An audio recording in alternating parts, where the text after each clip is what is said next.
Ilia could knock heavyweights out. We've seen that. He can knock anyone out when he touches them. I think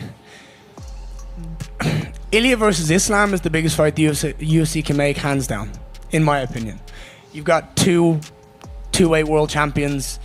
One will try to go for greatness and be the first triple champ of all time. So it's an absolutely gigantic fight. Like, you cannot beat around the bush. You have to just state the obvious and understand it. However, I don't know if the UFC want to do that, because then you slow down two divisions. But is it worth it? If they're going to get the money in return and the business is there and the people want to see it, the UFC will do it. So it's an interesting topic. I don't believe they're going to do it right now. I think when you've got the likes of Sarukian and Paddy and Gaethje, they need to have that belt competed at lightweight, and Ilia needs to defend that belt. Islam just won the belt and has to fight a welterweight. Do you know what I mean? That's the way I look at it. But it absolutely is the biggest fight in the sport you could make right now. Way bigger than anything to do with John Jones and Aspinall and Pereira, in my opinion. I just believe that Ilia would, without a doubt, fight is Islam. Doesn't matter what Islam does outside of a fight with him. When that fight will be brought to the table, he'll always go back and revisit that, because that's the biggest fight. And a fight between him and Islam is much bigger than the fight between him and any of those other guys. So while the guys are speaking fact, in terms of fight the number one contender, you're not necessarily thinking about the champion side, where the champion at times should go, hey, there's some reservation. Islam versus Ilia is no longer just fan talk. Dana White opened the door slightly, and the MMA world exploded. The moment he teased the matchup, analysts jumped in, fans split into heated camps, and every expert with a microphone rushed to break down how massive this fight could become. Ilia Topuria taking on Islam Makhachev. I like that fight. That's a great fight. Yeah. But here's the question. Is it at 155 or is it at 170? It's unfair at 170. I mean, I think Ilia Topuria... Michael, I know he could win. I know he could. But I think there's like you kind of owe it to competitiveness. To 155 this. I know that Ilia gets the third opportunity at belt. But at no fucking point in UFC history should Ilia Topuria and Michael Morales be in the same weight class. That is something that I don't want to see that listed. Like, at one point, Ilia was at 170 and Michael Morales is a 170 pounder. Like, he just isn't a 170 pounder. Like, that is the case. He can be a featherweight that moves up to lightweight. But I think at 170, the difference would be too much. With Makhachev, it's not limbs. It's not height. Yeah. He's not the tallest guy at welterweight. He's not going to have the longest reach at welterweight, the frame like this. It's the back. When he's on top, you can see his back and his torso. It's like, yeah, you're not getting up from this. Yeah. This is a different type of grappling that you got to watch out for. Maybe Ilia could... Listen, doubting Ilia has become like a loser's profession. Like, that's just that's not the thing you want to do. Yeah. Don't doubt Ilia because he'll make it happen. And maybe he'll get in Makhachev's head a little bit as well. JDM was kind of just sort of staying calm in the build-up. And, someone will ask him a long-winded question and he'll go, yeah, we'll see. And that's it. That's what we get out of JDM. But there's no way that's going to sort of get under Makhachev's skin in any way. But Ilia could poke the bear a little bit. He could poke things and pick on things and go this way and get his MMA guru on with rattling Makhachev and his fan base. If this matchup becomes real, it won't just shake a division, it'll shake the entire fight world.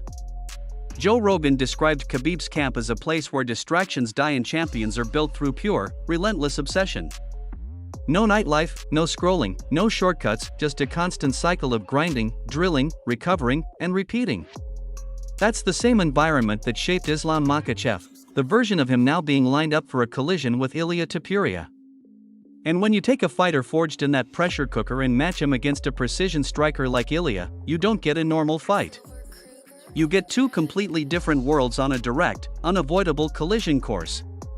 Go out there and beat Justin Gaethje. He's got to go out there and beat Paddy. Whoever he beats, he's got to go out there and get the job done. But Ilia, I'm so curious if Islam can do this to Ilia.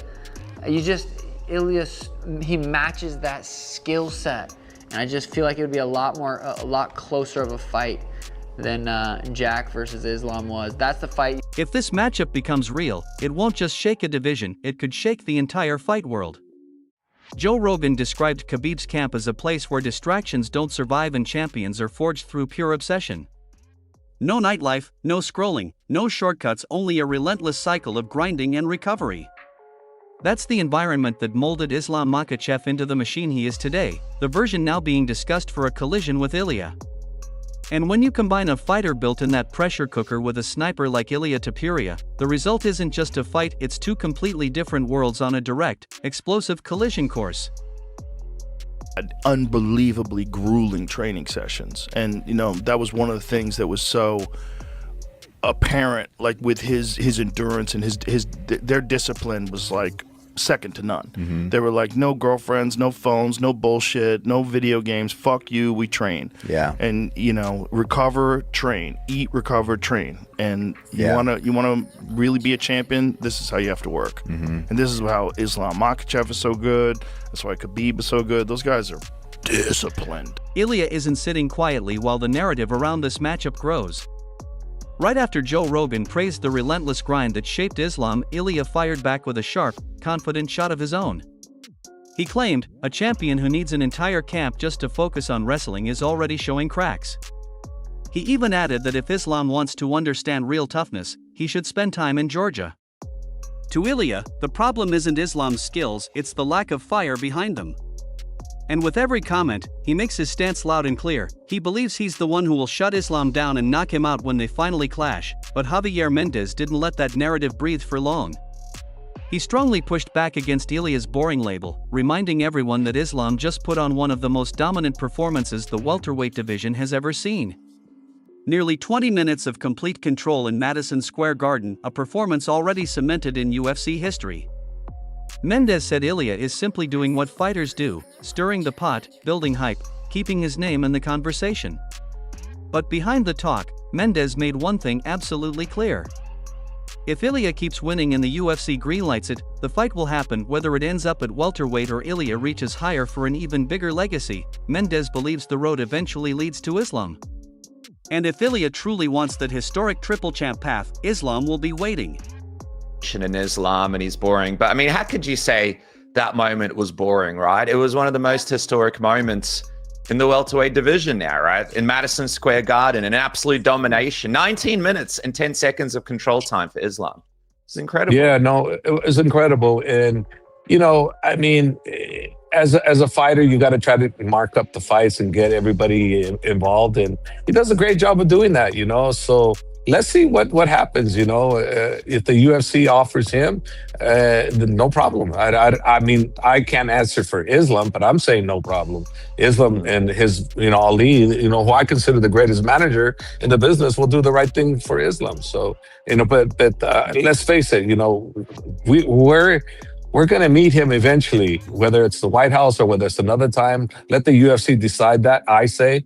But we're going to meet him eventually if he wants to continue to come up. But I seriously doubt Islam will want to come down. And for him, it's the first time anybody will ever go for a triple, right? He'll be the first triple challenger for it. So that would be a monster fight for the whole world to be. Michael Bisping brushed off Ilia's comments like someone who's seen this game play out countless times. To him, Ilia claiming Islam moved to 170 out of fear wasn't some bold truth, it was classic fight bait. The kind of jab fighters throw when they're trying to secure a big matchup. Bisping framed it as pure strategy, a way for Ilia to stay loud, stay relevant, and keep pressure on Islam. In his view, it's just part of the pre-fight theater, not something anyone should take too seriously.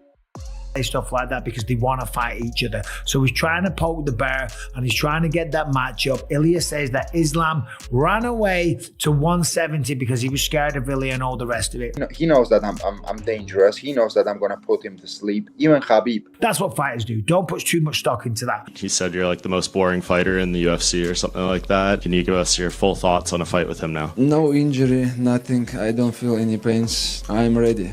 Who is going to be next? Let's do this, and I will make... Bisping isn't buying the hype just yet. He doubts an Ilia-Islam fight is happening anytime soon. In his view, Ilia still needs to defend his featherweight belt a few more times before even considering a move to welterweight. With plenty of hungry contenders waiting at 145, Bisping sees no reason for Ilia to rush into a mega fight with Islam. As far as he's concerned, that showdown is still a long way off. Ilia Topuria is going to come out and say that because he wants that fight. Could you imagine if Ilia Topuria was afforded the ability to go up and become a 3-weight division champion? Again, I say it all the time. No one's ever done that. And I don't think that's what's going to happen here just yet. I think Ilia's going to defend. We don't know who it's going to be. Could be Ahmed Sarukian because he's fighting next week in Qatar. It could be Paddy. It could be Justin Gaethje. But he's going to fight one of those. And he's probably going to defend a couple more times as well before he even thinks about going up to welterweight. And then when you look at welterweight, I mean, what is going to happen there? Because the welterweight division is ridiculous right now. Of course, Michael Morales has a claim to fight for the belt because he's 19-0. He's undefeated and just knocked out Sean Brady. You've got Carlos Pratis that just sparked out former champion Leon Edwards in devastating fashion. Did something that no one's ever done to Leon Edwards. So he's got a shot. You've also got Shavkat Rakhmonov that was the #1 contender, but then he got injured. You've got Bilal Muhammad going up against Ian Gary. Ian Gary's making a lot of noise saying that he wants to fight for the belt as well. And then, of course, after all that, you've got Kamaru Usman, the Nigerian nightmare. So there is no shortage of opponents. Oh, you've also got Joaquin Buck. Ali Abdelaziz took a completely different stance, calling out Ilia's approach and urging him to build his own path first. He reminded everyone that Islam has already defended his title multiple times, while Ilia hasn't even defended his belt once. To Ali, rushing into this fight now helps Islam in no way and only puts Ilia at a physical and competitive disadvantage. His message was simple: create your legacy, stack meaningful wins, secure long-term contracts, and then chase the biggest names in the sport. He also warned that stirring drama online always comes back around when the cage door finally closes. In Ali's eyes, Ilia is starting to repeat the same mistakes Dylan Dennis made, talking first, proving later. I don't understand this guy. He's just, my opinion, just be yourself. You have to be yourself. And I think, I met this guy before. He's like a decent guy, honestly. He's nice. But in a way, we get this thing from him, you went there, you haven't even defended your title once. You understand? Islam defended 4 times. Have a couple fights. Islam will fight him. It's no problem. But in a way, why Islam? What Islam have benefit of beating Ilia Topuria, right? Is like almost not beating Dylan Dennis. It's like, because Ilia Topuria is one of the greatest fighters right now. Honestly, he's so good. Honestly, but in a way, you're gonna be in the cage 20 pounds less than Islam. You understand? And create your own legacy. Build your own self. You're young. You're hungry. You're good. Make your money. Run your contract out and get a new contract. You understand? And fight Islam for big prize money. Let Islam do his thing. You do your thing. And after that, you guys fight. But in a way, I feel he's taking a page out of Connor's book. When big fights on, you get on Twitter and write. And you get attention. Earn your own attention. Live your own legacy. Don't live legacy for other people.